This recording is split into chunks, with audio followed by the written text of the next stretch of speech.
Muy buenas noches, distinguida concurrencia. Esta noche estoy muy feliz y contenta debido a que estamos muy bien acompañados con vuestra presencia, ya que este grupo maravilloso es muy indispensable para este tipo de eventos. Sin la presencia de ustedes, créanme que el sentimiento sería distinto. Del mismo modo, también estamos agradecidos con la presencia de un destacado expositor conferencista internacional, quien nos va esta noche a brindar como tema los estándares de la prueba en la Corte Interamericana de Derechos Humanos. Él es competente en este tema en virtud de que él hizo un postdoctorado en la Universidad de Bolonia. Es necesario e indispensable e importante aprender sobre los estándares que se debe tener en cuenta cuando nosotros hablamos sobre nuestros medios probatorios. Tenemos al doctor Alejandro Augusto Bañol Betancourt. Él es de nacionalidad colombiana. Vamos a dar lectura un poco a su recorrido académico. Si me pongo a dar lectura en base a lo que me ha enviado, yo creo que nos pasamos toda la noche. Pero bueno, vamos a dar lectura a lo más resaltante. Él es de nacionalidad colombiana, es abogado, magíster, es doctor. A su vez tiene un postdoctorado en la Universidad de Bolonia.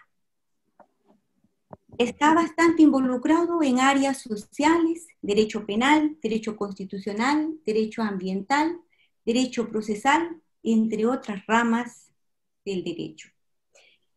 Obtuvo diversos reconocimientos. Tenemos infinidad de diplomas de diversas instituciones, tenemos del mismo modo medallas de diversos países, de su propio país, medallas. Tenemos, tenemos aquí un diploma como huésped ilustre visitante de la ciudad de Abancay. Estuvo en Perú en varias ocasiones, lo hemos tenido por Puno, estuvo en Lima, en Abancay y así reiteradas ocasiones. Del mismo modo, tiene trabajos dirigidos en investigación tanto en pregrado como en posgrado.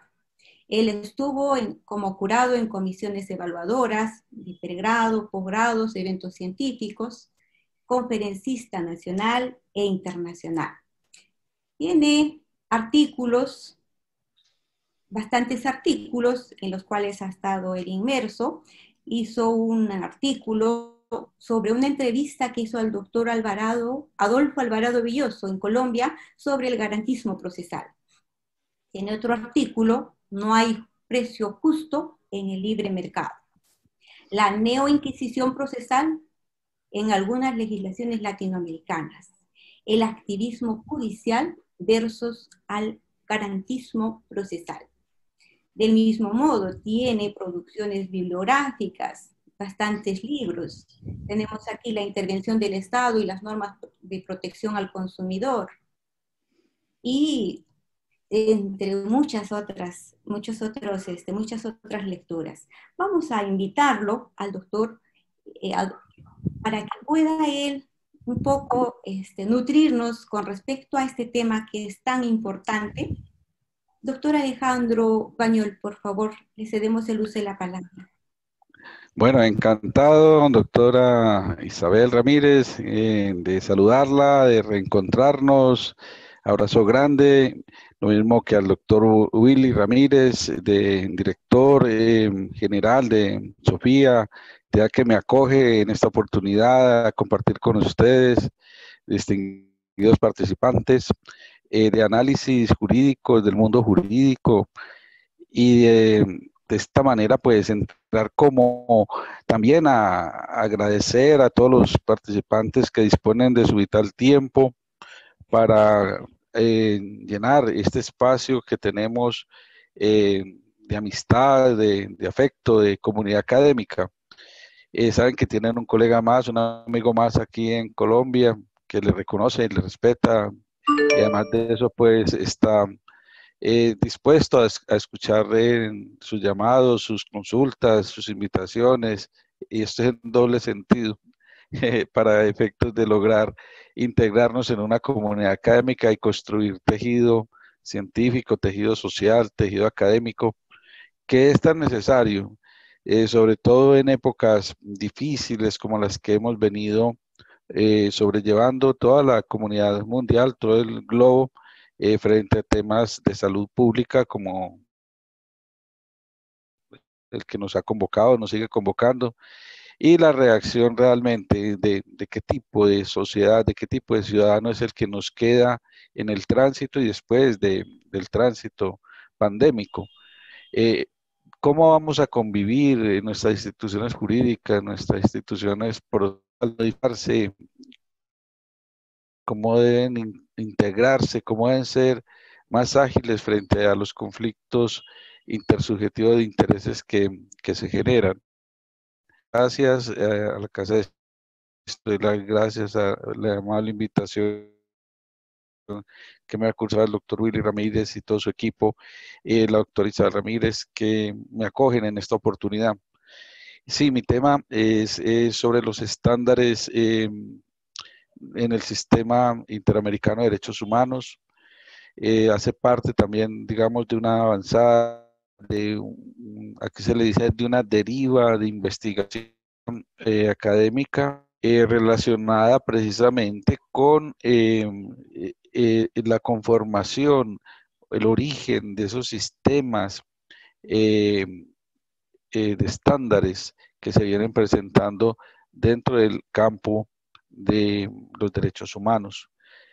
Eh, Creo que es importante ubicarnos dentro del entorno constitucional y dentro del entorno convencional, porque son dos novedades dentro de las democracias y las repúblicas americanas y del Caribe que van haciendo parte del mundo de lo jurídico.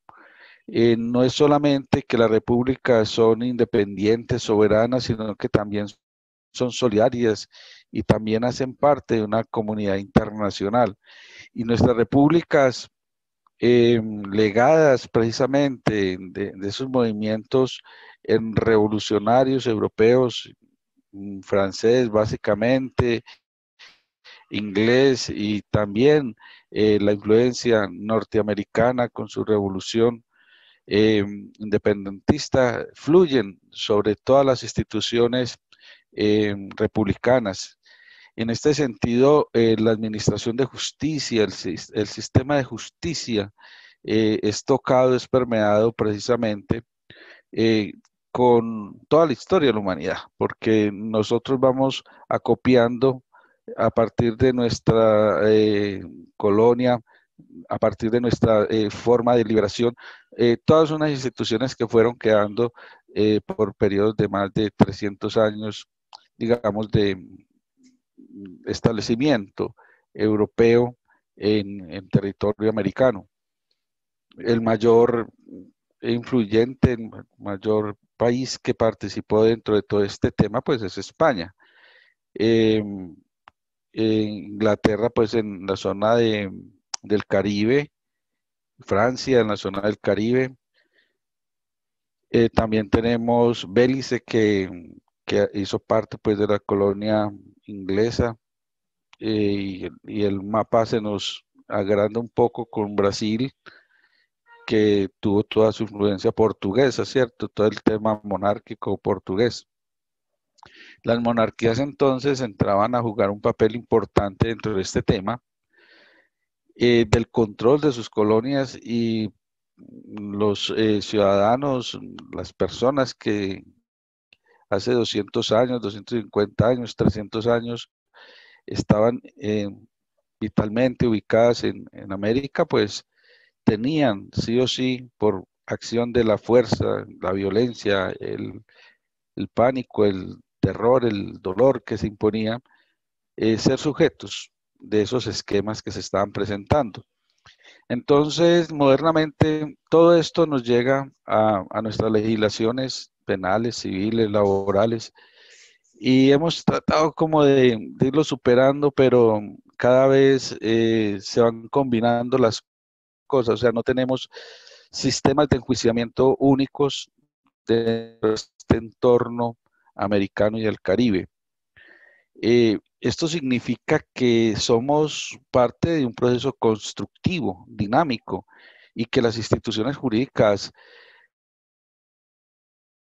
eh, por mucho que tratemos de unificarlas, cada grupo humano va siendo y va permeando una manera muy especial de entender y interpretar y acopiar esas normas generales a las costumbres propias de nuestras etnias, de nuestros afrodescendientes, de nuestros insulares, que de una u otra manera van permeando y legitimando en sus comunidades el derecho, la razón de ser del conflicto y la forma de la solución de sus conflictos. Entonces, los estándares de interpretación, los estándares de formación cultural, eh, siendo una expresión no jurídica, sino que proviene de la administración de empresas, porque es allí donde modernamente con los sistemas de gestión de calidad podemos hablar de la estandarización de los ciclos de calidad. Y los sistemas de gestión de calidad permiten estandarizar porque son formas de regularizar las actividades al interior de las empresas. Y esas regulaciones permiten generar unos indicadores y esos indicadores tener unos porcentajes de validación que cuando no se cumplen, entonces se tiene la posibilidad de tener unas acciones de mejora para lograr resolver esas diferencias que se presentan en el no cumplimiento de la meta que da el indicador. Y es decir, se parte de un concepto moderno de administración que da cuenta precisamente de que todo es posible hacerlo con calidad y la calidad implica medir y el medir implica controlar y el controlar permite precisamente lograr resolver aquellas fallas que se presentan en una cadena productiva, en una cadena de relaciones, en una cadena de competencia empresarial. Entonces el tema nos llega al mundo de lo jurídico por el lado de la Corte Interamericana y de la Escuela de Girona en Italia, que empiezan a hablar de estándares, de estándares. Y en España pues empieza también a hablar sobre el tema de los estándares y los estándares probatorios y los estándares generales dentro del mundo de lo jurídico. Pero ese punto no es propio del derecho. Es importado, digámoslo así, dentro de la literatura que se tiene sobre los antecedentes de esta figura. El profesor Jordi Ferrer hace un gran esfuerzo en la Universidad de Girona y lo incorpora al mundo de lo jurídico desde un plano muy interesante. Y él construye toda una teoría de los estándares probatorios, ya sea en materia penal o en materia civil, sustentado sobre la razón de ser de cómo controlar los errores en materia judicial. Y en materia judicial estamos hablando de la sentencia. Y estamos hablando de la sentencia porque cuando un juez se equivoca, alguna de las partes debe sufrir ese error. Es decir, se traslada, el juez es un distribuidor del error. O sea, el juez cuando resuelve el asunto se quitó el tema juris de encima y se lo trasladó a las partes. Ahora bien, las partes al ejercer, digamos, sus actividades de valoración pueden encontrar que hay errores dentro de la percepción, dentro de la argumentación, dentro de la formación intelectiva de las pruebas al momento de resolver el asunto. Ese error es el que Jordi Ferrer dice, es necesario controlarlo, es necesario ponerle unos límites y tener la posibilidad de que las partes tengan cómo medir, cómo controlar. Como son aspectos subjetivos, entonces lo subjetivo debe ser motivo de control por parte del objetivo. Esto quiere decir que yo no me puedo quedar solamente en el pensamiento o la consideración del juez, porque ha trasladado el error en la sentencia a una de las partes, sino que es la manera como cualquier ciudadano enfrentado a un esquema, un sistema de enjuiciamiento, puede controlar precisamente la actividad del juzgador. Es allí donde encuentra razón de ser el estándar de cara al principio de legalidad. Y se bifurca porque las fuentes en este momento del derecho pues se han ampliado y no solamente es el legislador, lo ideal es que sea la ley la que permita identificar esos estándares. O sea, es hasta qué punto es permitido legalmente que se cumpla o no se cumpla determinada situación al momento de una valoración probatoria. Pero también surge que la jurisprudencia es muy dinámica. Entonces se tienen estándares creados por la jurisprudencia y por los señores jueces de las altas cortes, organismos de cierre, como son la Corte Constitucional en el caso colombiano, o como es en el tema pues de la Corte Suprema de Justicia en el tema civil, laboral, penal, o el Consejo de Estado en materia de lo contencioso administrativo. Pero entonces ya allí Jordi Ferrer señala que esa construcción jurisprudencial que él toma como por ejemplo una sentencia del Consejo Supremo, o Tribunal Supremo de Portugal, entonces señala cómo ese error que inicialmente estaba trasladado hacia una de las partes, pues la jurisprudencia del Tribunal Supremo, pues lo ha resuelto. Y verbi gracia, el non incident. Entonces, cualquier persona no puede, pues, entrar a ser afectada, pues, dos veces por la misma causa, ¿cierto? O que el indubio pro reo. Entonces, nadie puede, cuando hay duda, pues condenar en materia penal. Entonces, él toma esos dos principios, esos dos, digamos, enunciaciones latinas y romanas, y dice, ahí tenemos un estándar que le permite al juez saber que en caso de duda, en materia penal, resuelve a favor del procesado. Y eso, el estándar, o sea, ¿cómo sé cuándo hay duda? Y cuándo hay duda razonable. Entonces caemos al campo de la metafísica. ¿Por qué? Porque no tengo forma de medirlo. Entonces digo, si tengo duda razonable y duda para todo, entonces eso me va a dar una consecuencia en la realidad. ¿Cuál es la consecuencia en la realidad? Que si tengo duda para todo, pues no voy a poder procesar a nadie. ¿Por qué? Porque tengo duda para todo. Entonces todo el que llegue tengo duda, entonces va para afuera. No lo vinculo a ninguna investigación, a ningún proceso. Entonces habla de que es necesario ir midiendo esos estándares de acuerdo a la forma como la sociedad lo puede legitimar. Entonces, entre más alto es el estándar, más difícil, o sea, más requisitos habrá que cumplir para que ese estándar no sea vulnerado. Cuando ese estándar es bajado y es ampliado, pues es tan sencillo que prácticamente la actividad de control se me vuelve muy flácida, se me deteriora. Entonces no hay lugar a esto. Eso da lugar entonces a que tengamos, por ejemplo, en materia penal, en el caso colombiano, la ley 906 de 2004, que señala que el principio general en materia procesal penal, libertad de las personas. Y solamente hay tres momentos en los cuales se puede hacer un tratamiento intramural, o sea, sin necesidad de condena y no preventivamente, una detención preventiva, ya sea de carácter intramural o residencial o domiciliario en 3 casos, ¿cierto?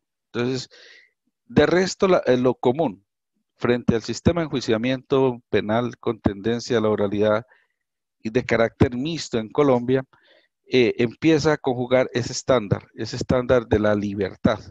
O sea, las personas son libres y solamente esa libertad se pierde cuando es oída y vencida en juicio. Es decir, cuando ya ha pasado la etapa de la investigación. Pero también convive en Colombia en el tema de la transición la ley 599 y la ley 600, que traían un sistema inquisitivo. Entonces, y el sistema inquisitivo era todo el mundo para la cárcel. Entonces, el estándar era que la sociedad necesitaba preservarse de la actividad delictual. Entonces, por lo tanto, toda persona que se tuviera indicio contra ella, entonces era posible que tuviera tratamiento intramural, carcelario. Consecuencias, en la realidad, las cárceles se llenaron, las cárceles se hacinaron, las cárceles son objeto de vulneración de derechos humanos y de condenas al Estado y afectación pues a la confianza legítima de la ciudadanía en su administración de justicia. Entonces, en este momento tenemos los dos sistemas funcionando, sin hablar pues de la justicia especial de paz, que ese es otro tema de justicia restaurativa, y los dos sistemas entran a colapsar, porque entonces ya el extremo es que todo el mundo está afuera y la otra era que todo el mundo estaba adentro. Entonces no se ha encontrado el justo medio que permita legitimar en uno y otro caso, pues ambos sistemas. Somos, digámoslo así, sistemas jurídicos en construcción, no definitivos, porque las circunstancias van cambiando. ¿Qué ha pasado entonces con la Corte Interamericana de Derechos Humanos? Pues la Corte Interamericana de Derechos Humanos tiene un sistema de enjuiciamiento eh, mixto, inquisitivo y también acusatorio, digámoslo así, pero el sujeto de control de la Corte Interamericana de Derechos Humanos son los estados. Entonces allí el sistema funciona distinto. Empezando porque la presunción general, que podría ser un estándar, la presunción legal o constitucional sería una especie de estándar, o sea, que es un orientador, que es una guía. Entonces, en ese caso de la Corte Interamericana, eh, es la presunción de que los estados son responsables de la vulneración de derechos humanos. Por lo tanto, las víctimas son las que deben ser objeto de protección, como lo son. Entonces, las personas que acuden ante la Comisión Interamericana de Derechos Humanos, quienes hacen, digamos, toda la labor de instrucción y luego pasan el caso para ser juzgado a la Corte Interamericana, tienen un plus y es que por lo menos la Corte Interamericana de Derechos Humanos tiene un perfil definido y es la protección de los ciudadanos en el tema de derechos humanos. Eso es un estándar importante. A nivel interno de nuestros países lo tenemos, por ejemplo, en las normas protectoras de la infancia, la adolescencia y los niños. Entonces, allí hay leyes especiales de protección contra el abandono, contra la violencia, contra el tráfico de órganos, que agravan las penas y buscan unas contenciones mucho más fuertes. En el campo, por ejemplo, de la protección de los consumidores. Entonces señalan las normas internacionales y las normas nacionales que en la relación de consumo entre productor, proveedor, comerciante y consumidor, la parte débil es el consumidor. Por lo tanto, cualquier duda que se presente, cualquier situación que genere alguna especie de inquietud en el juez, debe ser resuelta a favor del consumidor, porque es la parte de la relación comercial. En el caso del derecho social o derecho laboral, la parte de la relación colectiva entre el empleador y el trabajador, pues es el trabajador quien solamente dispone de su fuerza de trabajo para presentarse a un mercado de bienes y servicios. Y en ese sentido hay una especial protección e irrenunciabilidad a los derechos que son fundamentales para toda persona trabajadora, como es el pago oportuno de su salario, la seguridad social, el tema relacionado con las primas, vacaciones, etcétera. Todo esto hace digamos, un conjunto armónico en beneficio de alguien, de un sector, de un grupo de personas. En el caso de los desplazados, en el caso de las mujeres cabeza de familia, en el caso de, de las, digamos, minorías étnicas, indígenas, afrodescendientes, van buscando unos perfiles de protección. Y en este sentido, es importante mirar que la evolución constitucional, tanto del Perú como de Colombia, ha ido de la mano con todo el tema también de la Convención Americana de Derechos Humanos, el famoso Pacto de San José, que en 1969 pues surge al mundo de lo jurídico y allí los países que firman, suscriben, signatarios de la convención, eh, entran a una nueva forma dentro del mundo de lo jurídico en las constituciones y en las leyes. Esto quiere decir que desde el exterior tenemos una Corte Interamericana aceptada por Perú, aceptada por Colombia, que toma decisiones internacionales en beneficio de los ciudadanos colombianos y peruanos y de todos aquellos que hacen parte, que son miembros de la Convención Americana de Derechos Humanos. Y esto es fundamental porque esas decisiones van señalando para las cortes, para los funcionarios públicos, para los empleados de todo orden, para los ciudadanos de a pie, un criterio distinto que debemos seguir. Y esto no es pacífico, o sea, lo tenemos contemplado en la convención y a nivel interno en ley, porque en Colombia pues se ratifica a través de una ley expedida por el Congreso de la República. La ley 16 de 1972, digamos, le da nacimiento ya en el mundo interno jurídico a la Convención Americana de Derechos Humanos. Pero hay una especie de, eso tiene un nombre que se llama en medicina, eh, una especie de conflicto entre las partes que conforman las decisiones con coherencia. Y en este sentido, por una parte van los jueces recitando la ley, muy poquitos recitando la Constitución y muy escasos recitando la ley, la Constitución y la Convención Americana. Pero resulta que hoy por hoy el paradigma ha cambiado. Ha cambiado, y no porque hayamos reformado en el 1991 la Constitución política, no, es porque desde 1972 la ley 16 estaba vigente y la convención estaba viva y coleando. Lo que pasa es que no ha sido incorporada dentro de la estructura argumentativa e interpretativa de los jueces y de los empleados públicos para la resolución de los conflictos.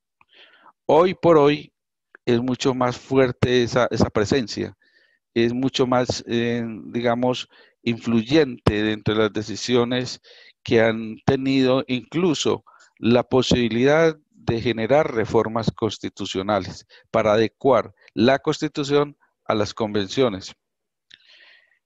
Por ejemplo, hace poco, hace menos de 6 meses, fue necesario reformar la Constitución para aplicar el doble conforme dentro de las decisiones de los aforados que no las tenían, pero que aquí no se han preocupado y a nivel internacional lo teníamos en la Convención Americana y lo tenemos también en la Carta de Naciones Unidas. Esto es muy, muy importante porque son estándares internacionales. Y esos estándares internacionales precisamente le han puesto a los países que los han suscrito unas obligaciones de contenerlas internamente en todas sus actuaciones. Y eso es importante. Y no solamente importante, sino también determinante en la protección de los derechos humanos. No estoy hablando de la estructura económica, ni de la estructura de producción, ni de la estructura de poder. Cuando estamos frente a temas de derechos humanos, desde 1972, Colombia a nivel interno dijo, me someto a lo que diga la Corte, la Convención Interamericana de Derechos Humanos, la Comisión y la Corte Interamericana. Y desde ese punto de vista, no había que esperar condenas, era necesario adecuar en las facultades de derecho, en los colegios de abogados, en las mismas relaciones de la administración pública con el ciudadano, todas las estructuras tendientes al cumplimiento de esas convenciones. Infortunadamente, pues hoy no se tiene el 100%, pero sí hay mucha más posibilidad de intervenir en este sentido sobre la parte de la protección de estos derechos fundamentales, como hemos venido señalando. Voy a tratar de presentar acá unas diapositivas. En este sentido, pues tengo un pequeño índice es sobre el tema de la Constitución y la Convención Americana de Derechos Humanos, los sistemas de enjuiciamiento y los estándares probatorios, eh, la investigación que hemos realizado sobre ese tema de los estándares, tanto en el proceso como en el procedimiento, algunas definiciones, eh, también algunas características de los estándares y un caso pues paradigmático que nos sirve como para mirar que los estándares han trascendido más allá de las empresas y que ya se están aplicando estándares a nivel de el tema digital y de la sociedad. El caso de Nanking en China es diciente, es una población de más o menos 8 millones de habitantes y el Big Data es el que ha permitido ese control social por, por los sistemas de redes digitales, de pantallas, etcétera. Y se habla de unos estándares sociales. Es un tema muy interesante, aunque pues causa también sus reservas porque es una manera, digamos, de ir excluyendo de los sectores sociales a grupos humanos que de una u otra manera no aportan desarrollo, sino que aportan violencia, aportan delincuencia, aportan eh, descontrol, anarquía dentro de una sociedad. Entonces, el experimento que hicieron allá, pues me pareció muy interesante, sobre todo porque son regímenes totalitarios, donde a la gente le dicen se levanta a las 5 de la mañana y toda la gente tiene que levantar, su pena ir a la cárcel, ¿cierto? En los regímenes democráticos, este tema del Consumer Credit Management, que es el tema relacionado con la gestión del crédito social, no es tan común, no es tan pacífico, precisamente porque dentro del campo de lo colectivo, pues uno de los estándares que tenemos es precisamente la resistencia a la opresión, desde el punto de vista de lo político, de lo constitucional. Y la protesta social es una manifestación práctica de ese estándar político. De hecho, la Corte Constitucional hoy en Colombia señaló la necesidad de garantizar la protesta social dentro de un estándar constitucional y cesar, digamos, las agresiones, muertes, lesiones que se producen contra las personas cuando están protestando, ejerciendo su legítimo derecho de la protesta. Entonces, todo esto hace parte de un entorno del mundo jurídico que poco a poco se va a ir manifestando en algo más tangible, en algo que ya estamos a las puertas y es el mundo de la revolución 4.0 es la era digital, es la era del litigio virtual, es la era del expediente electrónico, es la era de las audiencias eh, virtuales, es la posibilidad de usted comunicarse por cualquier medio tecnológico para acceder a la solución del conflicto intersubjetivo de intereses. Bueno, en este punto entonces presento un cuadrito ahí sobre comparativo entre las reformas constitucionales en Colombia y en el Perú. Eh, Miren que Colombia es mucho más activa frente a la constitución, no es una constitución rígida, no son constituciones que son inamovibles, pétreas, sino que son bastantes dúctiles y se van reformando como de acuerdo a las circunstancias sociales, políticas, de guerra que se van generando. Entonces, por ejemplo, la constitución que más duró fue pues la constitución de 1886 en el caso colombiano, eh, y se le vinieron haciendo reformas en 1910 eh, por la salida de la dictadura militar del general Rafael Reyes, que volvió a reconstituir la república en forma unitaria y centralizada. En 1936, pues es mm, la fuerza que se da a través del pensamiento social.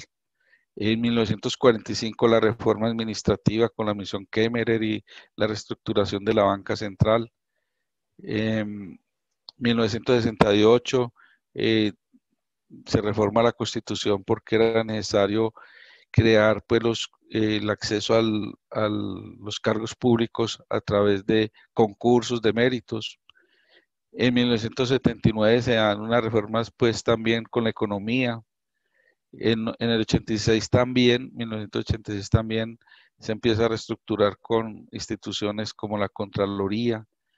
Y 1991 hace un pare y dice, venga, ya no vamos a mirar lo otro, sino que vamos a tocar nos vamos a poner como a tono con la comunidad internacional y entonces vamos a consagrar principios, eh, aunque no está así en la Constitución, pero doctrinariamente y de manera académica se tienen de primera, segunda y tercera categoría los derechos fundamentales, los derechos sociales, los derechos ambientales o colectivos, y ese plexo de derechos empieza a generar toda una nueva forma de defensa de lo colectivo.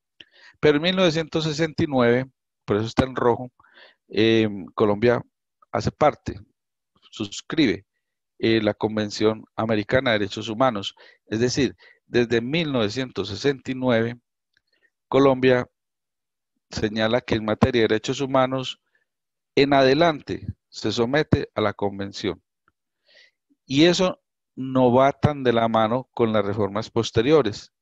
Es decir, hicimos una fuerza política, pero no miramos hacia la Convención Americana de Derechos Humanos ni a las demás convenciones del mundo que hay suscritas por Colombia, y entonces poco a poco nos toca irnos adaptando.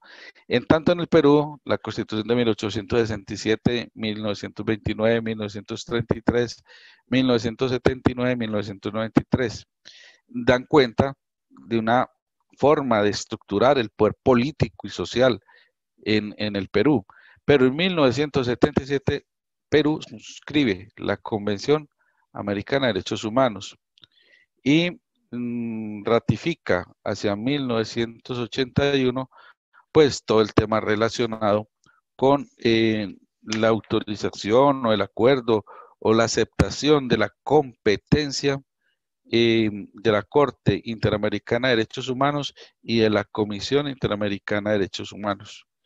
Entonces, en 1978 hace el depósito y en 1981 Perú decide aceptar la competencia de la Corte y de la Comisión Interamericana de Derechos Humanos. Pero todo esto que está allí en rojo tiene que ser parte del día a día, de la Convención, de la Constitución, de los reglamentos, de la forma propia del Estado como tal, o sea, de la forma del relacionamiento entre las personas y del Estado con las personas. Esa relación ciudadano-Estado se tiene que ir dando en este campo. Entonces, ese sistema de protección interamericano de derechos humanos y los estándares que se han construido, y digamos, impactan dentro de los sistemas de enjuiciamiento que hay sistemas de enjuiciamiento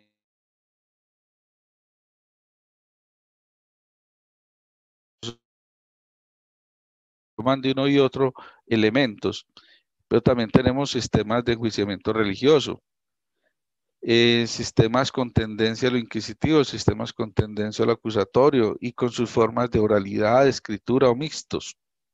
Entonces, todo esto hace parte de que los estándares de la Corte Interamericana de Derechos Humanos aplican para todos. O sea, todos los sistemas de enjuiciamiento que usted tenga incorporados a nivel nacional deben de cumplir esos estándares. Ah, no, pero es que yo soy un empleador y aquí tengo un empleado que llega borrachito, que llega fumado, y entonces yo lo voy a echar por eso. Pues no, señora, si no es tan sencilla la cosa, usted tiene que garantizar a nivel interno en Colombia por lo menos un proceso disciplinario mínimo, con garantías, que den cuenta de que la persona tiene derecho a defenderse y usted tiene derecho a presentar las pruebas de cargo con el fin de gestionar, pues, toda una serie de efectos laborales y patrimoniales. O sea, no es gratuita la situación de los estándares. Por eso el debido proceso, que siendo un principio fundamental, pues en el contexto mismo de las relaciones humanas, se tiene que garantizar. No podemos seguir aceptando que uno llega tarde a la casa, entonces la señora sin fórmula de juicio, pues lo condena. Entonces, tome, de una vez impone la sanción. Siempre hay que tener el derecho a ser oído y vencido en juicio. Entonces, en las relaciones familiares, en las relaciones educativas, en las relaciones laborales, en las relaciones comerciales, todo está permeado por un sistema de garantías y de estándares que dan cuenta precisamente de hechos importantes para la protección de los derechos humanos y máxime en temas pues importantes, gruesos. Entonces, ¿qué es un estándar? ¿Qué es un estándar probatorio? Y la razón de ser de un estándar probatorio. Entonces, allí tenemos el dilema eh, metodológico de el proceso es para qué y qué es lo que procesa el proceso. Entonces, eh, en el caso colombiano, pues tenemos desde el procedimiento civil, pues la búsqueda de la verdad, y la igualdad real y material de las partes, etcétera. Pero los errores que se cometen en la búsqueda de esa verdad, esa flexibilización de las formas propias de cada juicio en busca de la verdad, pues ¿cómo hace para controlarse los errores que se cometen? Em, y estamos dentro del mundo de lo racional, lógico, racional, aristotélico. En tanto, los sistemas de enjuiciamiento y de ponderación se nos vuelven metafísicos, se nos vuelven platónicos. Entonces, volvemos con la dicotomía eh, antigua y allí, pues los estándares lo que buscan es hacer precisamente ese factor lógico, racional que permite garantizar de una u otra manera al ciudadano, al juez, a los que intervienen, el referente legislativo, el referente legal que da cuenta precisamente de resolver, como hacen los norteamericanos en los juicios, culpable o inocente, es culpable o no culpable. Punto, no más. O sea, el jurado de conciencia no se va a poner a hacer grandes elucubraciones, sino que precisamente por ser de conciencia, ese estándar eh, es incontrolable. ¿Por qué? Porque estás hablando de la metafísica, del interior del individuo, y en ese sentido, pues no es posible controlarlo, ¿cierto? ¿Por qué? Tienes que decir algo, ¿es culpable o no culpable? Es eso, no es más dentro del esquema de enjuiciamiento penal norteamericano con jurados. A nivel de las empresas, pues voy a poner un video chiquitito de menos de 3 minutos, como para que miremos brevemente este tema de los estándares.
Bueno, entonces, para la empresa es muy claro, para la empresa, los empresarios es muy claro cuando estamos hablando de estándares.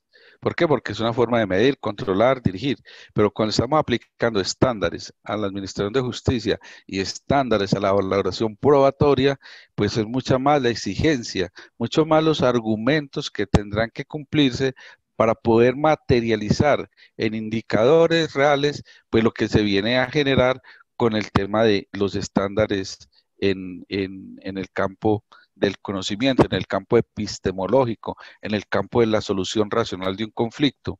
Entonces, en este sentido, pues la Corte Interamericana ha creado una serie de estándares relacionados con víctimas, relacionados con población LGTBI, relacionados con indígenas, relacionados con menores, con mujeres, etcétera. Entonces, esos estándares, esas formas, esas, digamos, paradigmas interpretativos ineludibles para los estados se bajan dentro de las interpretaciones que hacen los jueces al caso concreto que es objeto de atención y de resolución, pero dentro de una construcción lógica, racional y probatoria.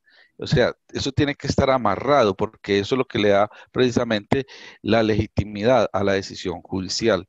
Entonces, en este sentido, para ir concluyendo, pues básicamente eh, los estándares de la Corte Interamericana son múltiples, son variados, son amplios en cuanto a la estructuración del nuevo derecho, en cuanto a la forma como debemos observar el nuevo derecho. Incluso los estándares de la Corte Interamericana de Derechos Humanos están por encima de los precedentes, incluso constitucionales, por encima de las líneas jurisprudenciales que se construyen en nuestras cortes, porque ellos están, digamos, generando desde el punto de vista específico de los derechos humanos, digamos, ese comportamiento, esa línea, esa hoja de ruta por la cual todos los Estados miembros se deben orientar. Entonces, para concluir, en esta intervención, se considera importante que así como tenemos la Constitución y el Código Civil a mano, tengamos también el compendio de la Corte Interamericana de Derechos Humanos para estar consultando constantemente esos estándares y hacer del estándar una práctica constante en el mundo de lo jurídico, en el mundo de la actividad judicial, en el mundo de la actividad de la administración pública. Y ese relacionamiento implica una ruptura con los paradigmas anteriores sobre el estudio del derecho, el abordaje de las fuentes del derecho y la preparación de una nueva sociedad en materia de defensa de derechos humanos. Doctora Isabel, hasta ahí dejo y aperturo si hay algunas preguntas o inquietudes que tengan nuestros queridos acompañantes. Muchas gracias. Muchísimas gracias, doctor Alejandro. Excelente ponencia, muy brillante, entendible. Vamos a invitar en todo caso a los que tengan a bien, a ver, de pronto tienen ahí una inquietud, quieren de repente hacer alguna pregunta, vamos a invitarlos. Pueden escribir o en su defecto también pueden levantar allí la mano.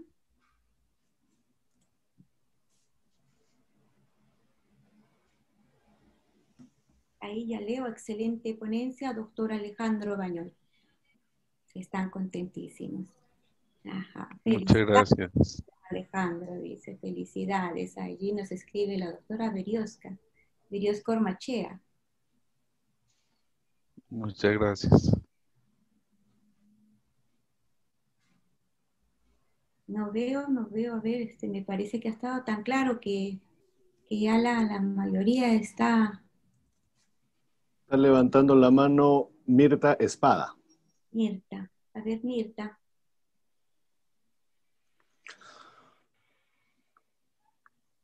Mirta, adelante. Buenas noches desde República Dominicana, Mirta Espada Guerrero. Excelente su presentación y tengo para aportar que en la República Dominicana, antes de suscribirnos, teníamos el Judicatum Solvi, que era una póliza que tenía que firmar extranjero para poder hacer actuar en justicia en la República Dominicana y específicamente aquellos que eran los indocumentados. Tenían que presentar una póliza y que a partir de esa inscripción nuestra, ¿perdón? Siga. Continúo, doctor Ramírez. Sí, siga, por favor. Creo Gracias. que alguien entró. Entonces, a raíz de eso, fue anulado la famosa póliza Judicatum Solvi para poderle dar acorde a lo que decía la Corte Interamericana de Derechos Humanos y nuestra Constitución, la igualdad para todos. Entonces ahora tanto sean extranjeros no residentes en el país o en vías de trámite o cualquier otra calificación que pueda tener, puede accesar a la justicia igual que cualquier dominicano. Excelente, es una forma... Es mi pequeño aporte. Excelente, doctora Mirta, encantado, saludos afectuosos desde Colombia.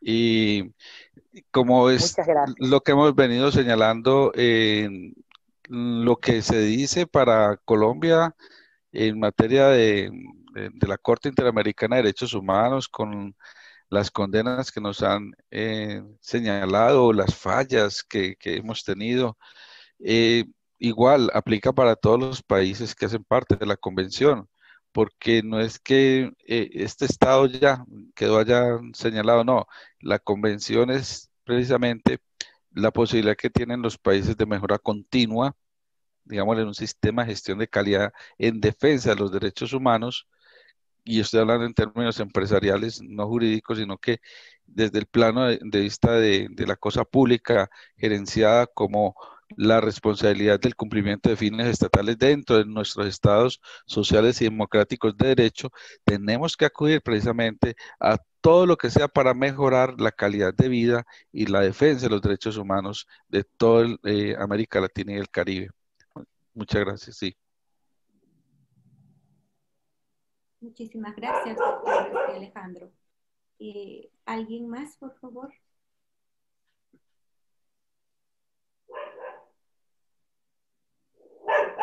No veo. todo caso, vamos a dar pase al doctor Willy Ramírez para que pueda ahí apoyarnos. Doctor Willy, por favor. Muchísimas gracias, Isabel, por el pase. Es un verdadero honor, es un verdadero placer, Alejandro, como te mencioné antes del inicio de este muy importante evento, el escucharte acerca de un importantísimo tema también que es la valoración de la prueba ante la Corte Interamericana de Derechos Humanos, que es nuestro sistema interamericano de derechos humanos y que muchas veces los estados mismos cuestionan. En el caso de mi país, el Perú, hay una bancada que el día de ayer ha propuesto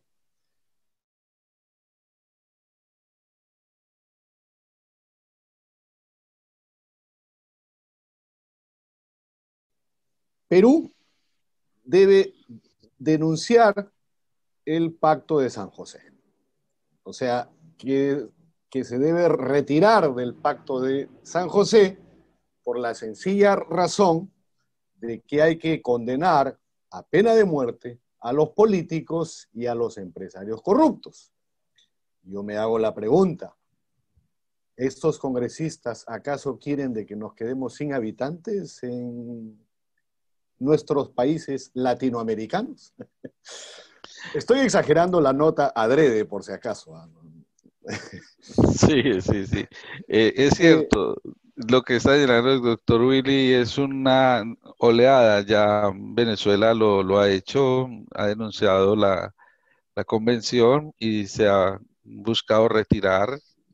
De hecho, están en el trámite, después de que presentan la solicitud, demoran 3 años, según el reglamento mismo, y bueno, se entiende que esa ruptura en materia de derechos humanos queda supeditada ya al rango interno, porque siendo parte de la convención, sigue influyendo la convención. Lo que no es que hacer sujeto, digamos, de control por parte de la Corte Interamericana, pero la convención la tiene suscrita. Claro, así es. Bueno, voy a hacer un ejercicio de memoria y lo que me enseñaron en los primeros años de facultad era de que en temas de derechos humanos no hay marcha atrás. Así que se puede denunciar o se puede renunciar, para decirlo en lenguaje plano, pero ello no hace de que nosotros sigamos siendo parte de la convención, porque seguimos siendo parte de la Organización de Estados Americanos. Y como vengo repitiendo siempre en estas sesiones, nuestros países latinoamericanos, y por qué no decir iberoamericanos, cuentan con muy buena legislación. Una de las mejores legislaciones del mundo, y que se podría comparar pues con aquellos países nórdicos, ¿no? Pero frente a ello también tenemos no los mejores sistemas de administración de justicia del mundo, y ello hace que la norma quede en el papel y sea letra muerta. Y si no tenemos los mejores sistemas de administración de justicia del mundo, surge también ahí algo que hay que meditar, reflexionar y, por qué no, repensar. Los filósofos del derecho y los técnicos procesalistas, por ejemplo, no han logrado ponerse de acuerdo aún sobre los problemas teóricos de la prueba. Entonces, si no está de acuerdo la doctrina acerca de la teoría de la prueba, ¿cómo es que se hace luego la valoración de la prueba? En el entendido que la prueba y la determinación judicial de los hechos es el problema fundamental que nos ocupa, ¿cierto? Pero esto es un problema solamente de los juristas? ¿Es un problema solamente de los abogados? ¿El legislador en dónde queda al respecto? Entonces, desde mi humilde punto de vista, yo no soy procesalista, pero se podría decir que no se cuenta todavía con el elemento de valoración suficiente acerca de la misma prueba. Y si no tenemos ello, mal haríamos nosotros el renunciar a algo tan elemental como es la protección de los derechos y libertades fundamentales con un ente supranacional, un sistema interamericano, que es lo que finalmente garantiza el tema del respeto y la protección a los derechos y libertades fundamentales de las personas, porque no nos olvidemos, el Estado es el que viola o es el que vulnera los derechos, ya sea por acción o por omisión.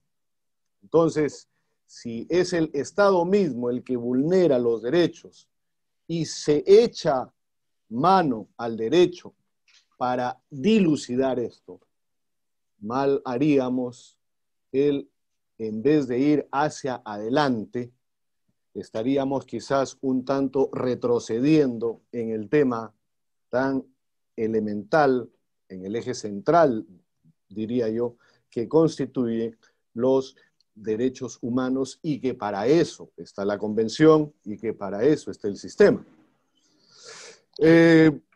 Bueno, no sé si tienes algún comentario, sí, Alejandro, ya sí, para ir doctor. cerrando. Sí, querido doctor, es lo siguiente. Puede que la estrategia de la clase política mayoritariamente latinoamericana ante la pérdida real de poder, porque son las comunidades las que se han venido apropiando de la defensa de sus derechos, son los ciudadanos de a pie, los que han estado reaccionando frente a la discriminación contra la mujer, contra la contaminación ambiental, contra el desconocimiento de los derechos económicos, sociales y colectivos. Esa pérdida, digamos, de influencia y ese poderío que tradicionalmente se han abrogado en muchos sectores políticos en América Latina y el Caribe, entra en crisis y la respuesta a la crisis es la estrategia del avestruz. Escondo la cabeza, pero dejo el cuerpo afuera. Resulta que ese cuerpo afuera, ese corpus juris internacional, permite que así usted se retire de la Convención Americana de Derechos Humanos y el sistema de control interamericano, pues los demás países te han acogido en otras convenciones, en otros pactos, en otros acuerdos, porque no solamente Colombia, sino el globo se ha tratado de solidarizar en torno a una respuesta colectiva. Te imponen también restricciones, te imponen decisiones y te llevan a cumplir un determinado sendero en defensa de los colectivos. Entonces, el tema pues es coyuntural, es pacífico en el sentido de que es una reacción propia de sectores no interesados en avanzar a que hacia las sociedades se les dé realmente la felicidad de estar integrados como familia humana dentro de un colectivo humano que ve al otro, lo respeta, lo identifica, lo acoge a pesar de la diferencia y construye un nuevo futuro sobre la diferencia y la diversidad, y entonces vuelven como la tragedia griega de Procusto, que lo que no me sirve lo corto y lo encajono, así sea porque la forma que tiene es esa la que he escogido, la cuadrícula procustiana, y entonces el mundo es cuadrado porque es así, porque lo he determinado. Procusto murió como parte de su propia actividad cuando Teseo lo amarró y lo puso en su cama y allí lo estiró hasta que lo mató. Entonces, la filosofía procustiana en el ejercicio del poder político en nuestras repúblicas conlleva el germen precisamente de que esas personas que afectan los derechos humanos, de una u otra manera, vía justicia restaurativa, vía posterior de la evolución de la misma sociedad, son barridos inexorablemente y son condenados al olvido y al ostracismo por parte de los colectivos sociales de América, del Caribe y del mundo. Bueno, muchísimas gracias, doctor Alejandro Bañol Betancur, un eximio académico colombiano, jurista él, que esta noche nos ha ilustrado sobremanera acerca del estándar de la prueba en la Corte o ante la Corte Interamericana de Derechos Humanos. Nuestro reconocimiento, nuestra felicitación y nuestro agradecimiento por tan brillante e interesancia, y a los más de 60 participantes esta noche, invitarlos a el día de mañana, que hay otra exposición importante acerca de los derechos de las niñas, los niños y los adolescentes, acerca de la sustracción paternal o parental, y el día viernes acerca de la mediación familiar.